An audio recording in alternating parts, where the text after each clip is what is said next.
Okay, relationship between TR and MR under imperfect competition.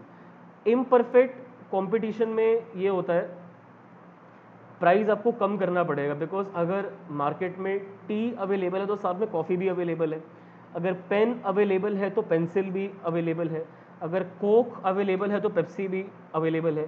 तो ऐसे market में अगर आपको अपनी ज़्यादा यूनिट्स बेचनी है तो आपको प्राइस रिड्यूस करना पड़ेगा। ऐसे मार्केट में हम पहले रिलेशनशिप जानते हैं टीआर और एमआर का। इनका रिलेशनशिप अंडरस्टैंड करने के बाद हम रिलेशनशिप जानेंगे एआर एमआर। ठीक है, एआर रहमान नहीं, एआर एमआर। टीआर एमआर के बारे में बात पहले हम कर लेते हैं। एक ग्राफ यहाँ पर हमने प्लॉट करा हुआ है, बट उससे पहले मैं आपको एक बार अलग से उसको ड्रॉ करके दिखा देता हूँ। पहले शेड्यूल फिर उसको ड्रॉ करेंगे। ओके, तो पहले हम ले लेते हैं यहाँ पर price of the commodity 10 rupees 9 8 7 6 5 4 3 2।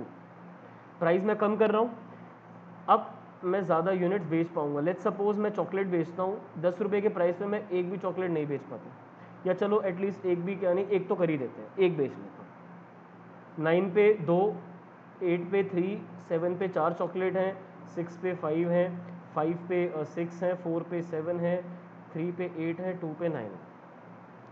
अब अगर मुझे यहाँ पर टोटल रेवेन्यू एस्टिमेट करना है, तो जब मैं एक चॉकलेट बेच रहा हूँ तो 10, 2 पे 18, 24, 28, 30, 30, 28, 24, 18। देख रहे हो कितनी दिक्कत हो गई इसके बाद। यहाँ तक तो चलो ठीक था, आपका टोटल रेवेन्यू था जो यहाँ तक बढ़ रहा था, ठीक है, फिर इसके बाद वो आपका डिक्रीज होना स्टार्ट हो गया। मार्जिनल रेवेन्यू देखो तो यहाँ 10 का है, फिर यहाँ 8 का चेंज है, फिर यहाँ आपका 6 का चेंज है, यहाँ पे 4 का चेंज है, यहाँ 2 का है, यहाँ 0 का है, फिर यहाँ -2 का है, यहाँ -4 का है, यहाँ -6 का है।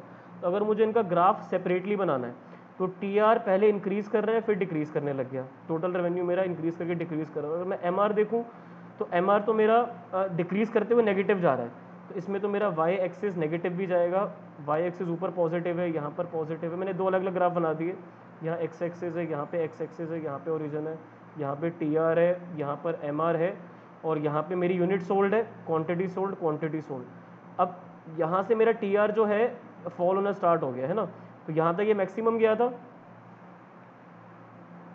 तो ये जहाँ तक मैक्सिमम पहुँचा था ये 30 मैक्सिमम पहुँचा था, वहाँ पर एमआर मेरा 0 था, ठीक है। तो एमआर मेरा कॉन्टिन्यूसली डिक्रीज ही कर रहा है। अब यहाँ पर मेरा एमआर 0 हो गया था, फिर एमआर मेरा नेगेटिव होना स्टार्ट हो गया। तो जहाँ पे मेरा टीआर मैक्सिमम पहुँचा था यहाँ पे, वहाँ पर मेरा एमआर जो था वो 0 हो गया था।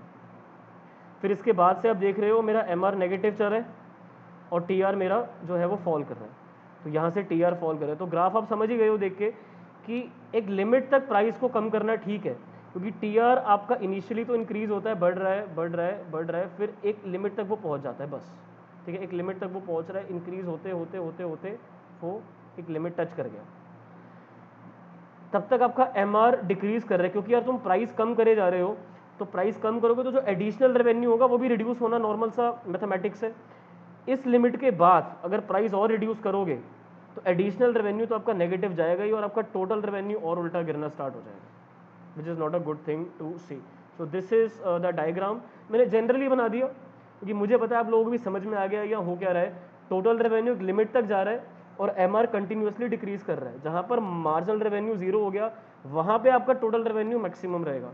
उसके बाद जब टोटल रेवेन्यू नेगेटिव फॉल कर रहा है, एमआर आपका नेगेटिव जा रहा है। एमआर आपका 0 भी हो सकता है और नेगेटिव भी हो सकता है। टोटल रेवेन्यू कभी भी आपका नेगेटिव तो नहीं हो सकता। 0 चलो एक बार को हो जाएगा, जब कुछ भी नहीं बेच रहे तो टोटल रेवेन्यू प्रैक्टिकली 0 हो सकता है, बट टोटल आपकी इनकम नेगेटिव कैसे होगी? ये थोड़ी है कि आप किसी को सामान दे रहे हो और उसको पैसे भी दे रहे हो, ठीक है, ये तो हिसाब किताब नहीं होता ना। ट्रांजैक्शन में एक्सचेंज होता है, कोई पर्सन पैसे देता है और दूसरा पर्सन गुड्स एंड सर्विसेज देता है, तो टोटल रेवेन्यू फॉल कर सकता है बट नेगेटिव कभी भी नहीं जाएगा। Okay, I clear the screen. अब रिलेशनशिप देख लो यार, वैसे यहीं से देख लो, क्या हमें यही तो पढ़ना है रिलेशनशिप। तो अगर आप प्राइस को डिक्रीज करते हो तो जब तक एमआर डिक्रीज करता है पर पॉजिटिव रहता है, तब तक टीआर आपका जो है वो इंक्रीज करता है, और जब आपका एमआर 0 हो जाता है तब आपका टीआर वहां पर मैक्सिमम होता है, और जब आपका एमआर नेगेटिव होता है तब आपका टीआर फॉल करता है। ये तीन बातें जब तक एम आर फॉल कर रहा है पर पॉजिटिव है तब तक टी आर इंक्रीज करेगा। जब टी आर मैक्सिमम टच कर जाएगा वहां पर आपका एम आर जीरो हो जाएगा। उसके बाद अगर आप जाते हो तो टी आर आपका फॉल करेगा, एम आर नेगेटिव हो। ये तीन बातें हैं relationship between T R and M R under imperfect competition. Imperfect क्यों? क्योंकि मार्केट में सब्सटीट्यूट्स अवेलेबल हैं, इम्परफेक्ट सब्सटीट्यूट्स, ठीक है। Tea is not a perfect substitute for coffee, Coke is not a perfect substitute for Pepsi, right. तो market में substitutes तो हैं बट परफेक्ट नहीं है। बट स्टिल अगर आपको ज़्यादा बेचना है तो आपकी अगर डेयरी मिल्क है और आपका कंपेटिटर है अमूल और नेस्ले, तो डेयरी मिल्क वाले जब प्राइस अपनी चॉकलेट का कम करते जाएंगे तो वो ज़्यादा बेचते जाएंगे, बट उनको प्राइस इतना भी कम नहीं कर लेना है कि उनका टोटल रेवेन्यू कम होना शुरू हो जाए, राइट। तो टोटल रेवेन्यू जो वो मैक्सिमम अर्न कर सकते हैं वो 30 रुपये का है, बस वहाँ पे रुक जाओ ना। उसके बियॉन्ड जाओगे तो रेवेन्यू ही कम हो रहा है, कर लो प्राइस कम, आपको ही लॉस हो रहा है, राइट। तो बस यही तीन बातें हैं जो आपको याद रखनी है। ये सर दिखते हैं। हाँ जी पूछो।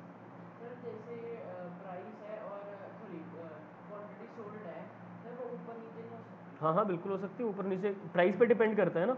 आप नीचे से भी ऊपर जा सकते हो, ऊपर से भी नीचे आ सकते हो, तो it can be anything like that. Now if you are selling at 5-6 rupees, तो you are able to manage, you can manage to sell 5 units, so that's why you can be anywhere on this schedule, you can be anywhere on this schedule. तो आप schedule में कहीं पर भी हो सकते हो, but if you will go in a sequence it will happen like that, but if you will somewhere between तो वहाँ पर आप हो गया। अब अगर 7 रुपये का प्राइस है तो आप 4 चॉकलेट बेच रहे हो, अगर आपको 5 चॉकलेट बेचनी है तो आपको 6 रुपये प्राइस करना पड़ेगा।